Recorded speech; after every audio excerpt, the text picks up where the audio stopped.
Bentornati nella cucina di un antico romano. Tanto per cambiare, il nostro cuoco è sempre lui, l'inimitabile Apicio, e il ricettario è sempre il De Recco Chinaria. La ricetta di oggi prende il nome di patina zomoteganon, cioè una padellata di pesce con la sua salsa. Fa parte del quarto libro, al secondo capitolo, nel quale Apicio dà un elenco incredibile di ricette che finiscono tutte sotto il nome di padellate di pesci, legumi e frutta. Quella in questione in realtà non è così specifica perché Apicio non ci dice che pesce serve, tanto per cambiare, quindi nel mio caso io ho scelto delle acciughe, che poi verranno unite a tutti gli altri ingredienti. Quello che otterremo alla fine sarà una sorta di omelette o di frittata, che dir si voglia, e quindi basta chiacchiere e iniziamo subito con la ricetta. Vediamo quindi quali ingredienti ci servono. Mezzo chilo di acciughe intere, quelle che vedete sono già pulite e deliscate. 2 uova, un cucchiaio di prezzemolo, un cucchiaio di origano, un cucchiaino di pepe, un cucchiaio di porri e un cucchiaino di cumino. Un po' di vino bianco che utilizzeremo per la cottura delle acciughe, un cucchiaino di colatura di alici e infine un po' d'olio.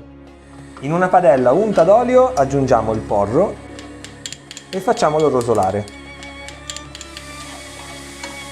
A questo punto spegniamo il fuoco e adagiamo all'interno della padella le acciughe e poi le allarghiamo un po'. Fatto questo, riaccendiamo il fuoco e facciamo ricominciare la cottura. Aggiungiamo il vino e facciamolo evaporare. Aggiungiamo un cucchiaino di colatura di alici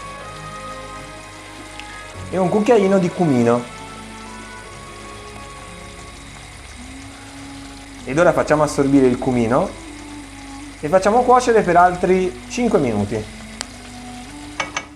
La ricetta prevede l'utilizzo del garum. Ora, non potendo utilizzare il garum antico, io ho optato per la colatura di alici che si trova facilmente al supermercato.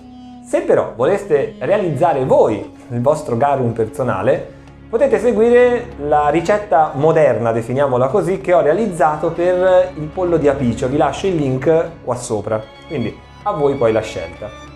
Nel mentre che le acciughe cuociono, noi prendiamo gli altri ingredienti che abbiamo già preparato, appunto il prezzemolo tritato, l'origano tritato, prendiamo un po' di sugo di cottura, rompiamo e sbattiamo le 2 uova. Aggiungiamo il prezzemolo, il cucchiaio di origano, il sugo di cottura e diamo una bella spolverata di pepe. Mescoliamo poi il tutto. Adesso spostiamo le alici dalla padella in una pirofila.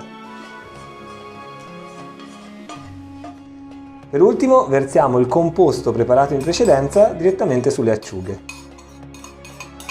Ecco fatto, ora non ci resta altro da fare che infornare in forno ben caldo a 200 gradi per 10 minuti.